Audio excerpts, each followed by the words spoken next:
ओम शांति। आज है 24 अप्रैल 2021। मीठे प्यारे बाबा के साकार महावाक्य सुनेंगे। मुरली का सार है, मीठे बच्चे, अभी तुम ऐसी दुनिया के मालिक बनते हो जहाँ कोई हद नहीं। योग बल से सारे विश्व की राजाई लेना यह भी वंडर है। अभी तुम ऐसी दुनिया के मालिक बनते हो जहाँ कोई हद नहीं। योग बल से सारे विश्व की राजाई लेना यह भी वंडर है। प्रश्न है, ड्रामा के किस बंधन में बाप भी बांधा हुआ है? उत्तर, बाबा कहते, मुझे तुम बच्चों के सम्मुख आना ही है। मैं इस बंधन में बांधा हुआ हूँ। जब तक मैं ना आऊँ तब तक मूंझा हुआ सूत सुलझ नहीं सकता। बाकी मैं तुम्हारे पर कोई कृपा व आशीर्वाद करने नहीं आता हूँ। मैं कोई मरे हुए को जिंदा नहीं करता। मैं तो आता हूँ तुम्हें पतित से पावन बनाने। गीत है, तुम्हें पाके हमने। ओम शांति। गीत के अक्षर सुनकर के तुम बच्चों के रोमांच खड़े हो जाने चाहिए, क्योंकि सम्मुख बैठे हैं। सारी दुनिया में भल कितने भी विद्वान पंडित आचार्य हैं, कोई भी मनुष्य मात्र को यह पता नहीं कि बेहद का बाप हर 5000 वर्ष के बाद आते हैं। बच्चे ही जानते हैं। बच्चे कहते भी हैं, जैसा हूँ वैसा हूँ, तुम्हारा हूँ। बाप भी ऐसे कहते हैं, जैसे हो वैसे हो, मेरे बच्चे हो। तुम भी जानते हो वह सब आत्माओं का बाप है। सब पुकारते हैं। बाप समझाते हैं, देखो रावण का कितना परछाया है। एक भी समझ नहीं सकते कि जिसको हम परमपिता परमात्मा कहते हैं, फिर पिता कहने से खुशी क्यों नहीं होती है, यह भूल गए हैं। वह बाबा ही हमें वर्षा देते हैं। बाप खुद ही समझाते हैं। यह इतनी सहज बात भी कोई समझ नहीं सकते। बाप समझाते हैं, यह तो वही है जिसको सारी दुनिया पुकारती है, ओ खुदा, हे राम। ऐसे पुकारते पुकारते प्राण छोड़ देते हैं। यहाँ वह बाप तुमको पढ़ाते हैं। तुम्हारी बुद्धि अब वहाँ चली गई है। बाबा आया हुआ है, कल्प पहले मुआफिक। कल्प कल्प बाबा आकर पतित से पावन बनाए दुर्गति से सदगति में ले जाते हैं। गाते भी हैं, सर्व का पतित पावन बाप। अभी तुम बच्चे उनके सम्मुख बैठे हो। तुम हो मोस्ट बिलवेड स्वीट चिल्ड्रन। भारतवासियों की ही बात है। बाप भी भारत में ही जन्म लेते हैं। बाप कहते हैं, मैं भारत में जन्म लेता हूँ तो ज़रूर वही प्यारे लगेंगे। याद भी सब उनको करते हैं जो जिस धर्म के हैं। वह अपने धर्म स्थापक को याद करते हैं। भारतवासी ही नहीं जानते कि हम आदि सनातन धर्म के थे। बाबा समझाते हैं, भारत ही प्राचीन देश है, तो कह देते कौन कहते हैं कि भारत ही सिर्फ था। अनेकानेक बातें सुनते हैं। कोई क्या कहेंगे, कोई क्या। कोई कहते हैं, कौन कहता है कि गीता शिव परमात्मा ने ही गाई है। कृष्ण भी तो परमात्मा था, उसने गाई। परमात्मा सर्वव्यापी है, उनका ही सारा खेल है। भगवान के यह सब रूप हैं। भगवान ही अनेक रूप धर लीला करते हैं। भगवान जो चाहे सो कर सकते हैं। अभी तुम बच्चे जानते हो माया भी कितनी प्रबल है। आज कहते हैं बाबा हम वर्षा ज़रूर लेंगे, नर से नारायण बनेंगे, कल होंगे नहीं। तुम जानते भी हो कितने चले गए, फार गति दे दी। मम्मा को मोटर में घुमाते करते थे, आज है नहीं। ऐसे अच्छे अच्छे भी माया के संग में आकर ऐसा गिरते हैं जो एकदम नीचे पड़ जाते हैं। जिन्होंने कल्प पहले समझा है वही समझेंगे। आजकल दुनिया में क्या लगा हुआ है, और तुम बच्चे अपने को देखो क्या बनते हो। गीत सुनाना कहते हैं हम ऐसा वर्षा लेते हैं जो हम सारे विश्व के मालिक बन जाते हैं। वहाँ कोई हद की बात ही नहीं, यहाँ हदें लगी हुई हैं। कहते हैं हमारे आसमान में तुम्हारा एरोप्लेन आएगा तो शूट कर देंगे। वहाँ तो कोई हद की बात ही नहीं रहती। यह भी गीत गाते हैं परंतु अर्थ थोड़े ही समझते हैं। तुम तो जानते हो बरोबर बाबा से फिर से हम विश्व के मालिक बन रहे हैं। अनेक बार यह 84 का चक्र लगाया है। थोड़ा समय करके दुख पाया है, सुख तो बहुत है। इसलिए बाबा कहते हैं तुम बच्चों को अपार सुख देता हूँ। अब माया से हारो मत, बाप के बच्चे ढेर हैं। सब तो एक जैसे सपूत हो नहीं सकते। कोई को 5-7 बच्चे होते हैं, उनमें 1-2 कपूत होते हैं तो माथा ही खराब कर देते हैं, लाखों करोड़ों रुपया उड़ा देते हैं। बाप एकदम धर्मात्मा, बच्चे बिल्कुल चट खाते में। बाबा ने ऐसे बहुत मिसाल देखे हैं। तुम बच्चे जानते हो सारी दुनिया इस बेहद बाप के बच्चे हैं। बाप कहते हैं मेरा बर्थ प्लेस यह भारत है। हर एक को अपनी धरती का कदर रहता है। दूसरी कोई जगह शरीर छोड़ते हैं तो फिर उनको अपने गांव में ले जाते हैं। बाप भी भारत में ही आते हैं। तुम भारतवासियों को फिर से बेहद का वर्षा देते हैं। तुम बच्चे कहेंगे हम फिर से सो देवता विश्व के मालिक बन रहे हैं। हम मालिक थे, अब तो क्या हाल हो गया है। कहाँ से कहाँ आकर पड़े हैं। 84 जन्म भोगते भोगते यह हाल आकर हुआ है।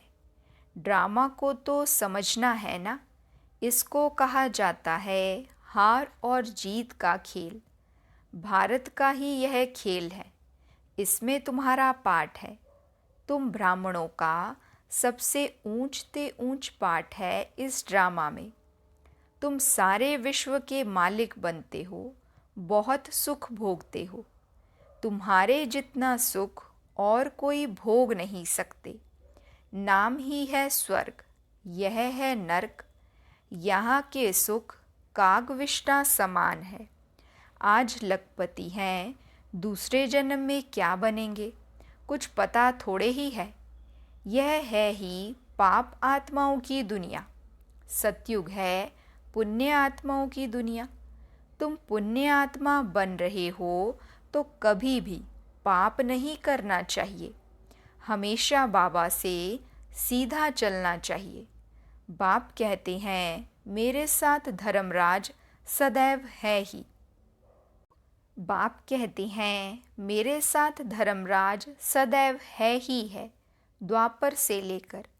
सतयुग त्रेता में मेरे साथ धर्मराज नहीं रहता। द्वापर से तुम मेरे अर्थ दान पुण्य करते आ रहे हो, ईश्वर अर्पण करते हैं ना। गीता में श्री कृष्ण का नाम डालने से लिख दिया है श्री कृष्ण अर्पणम। रिटर्न देने वाला तो एक बाप ही है, इसलिए श्री कृष्ण अर्पणम कहना रॉन्ग है। ईश्वर अर्पण कहना ठीक है। श्री गणेश अर्पण करने से कुछ भी मिलेगा नहीं।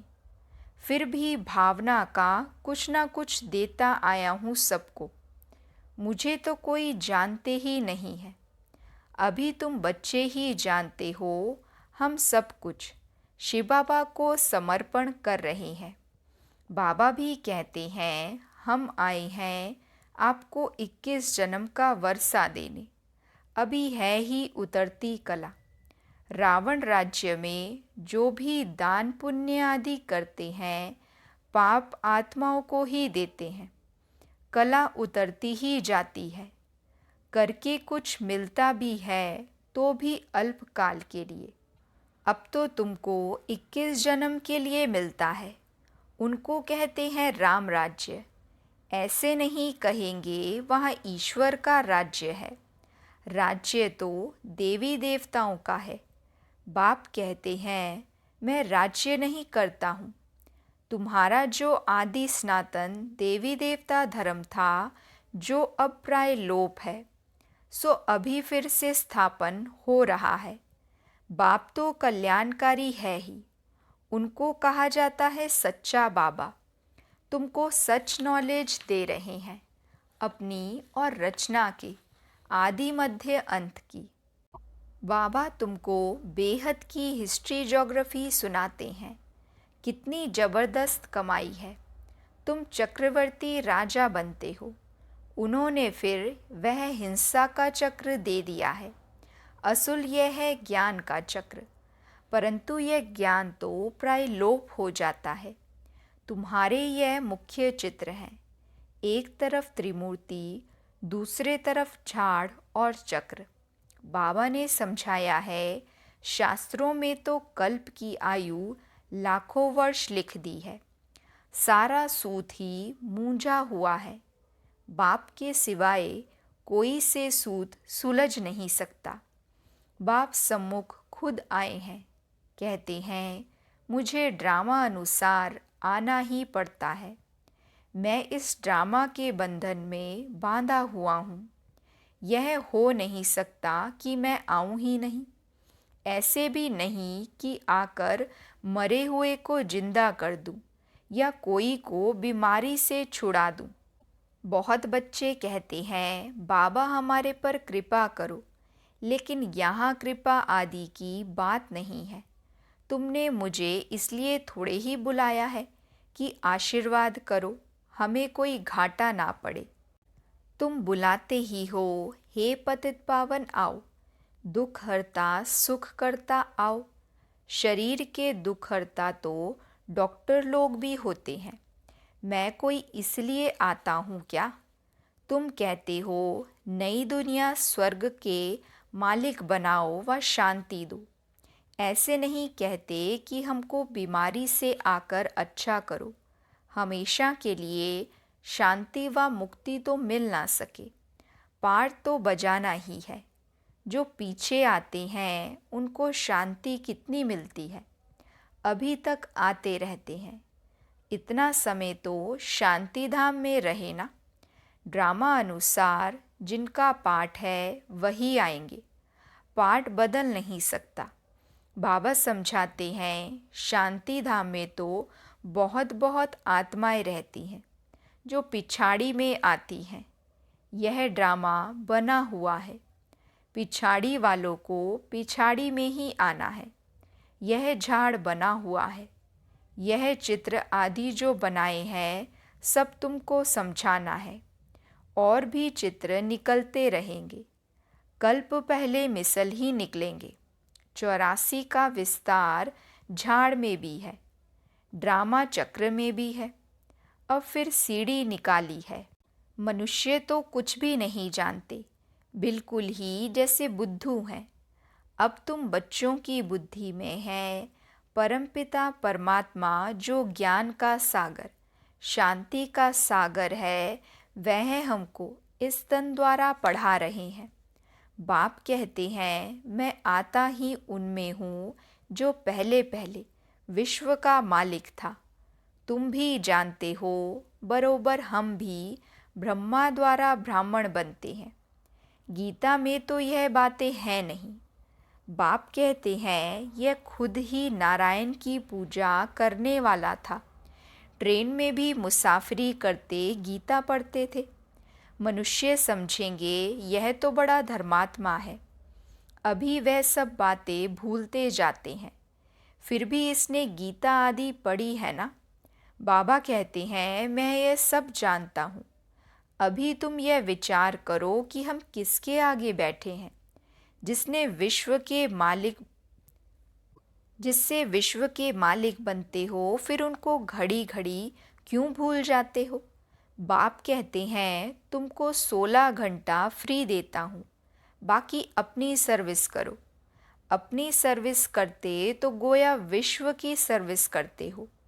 इतना पुरुषार्थ करो जो कर्म करते कम से कम 8 घंटा बाप को याद करो।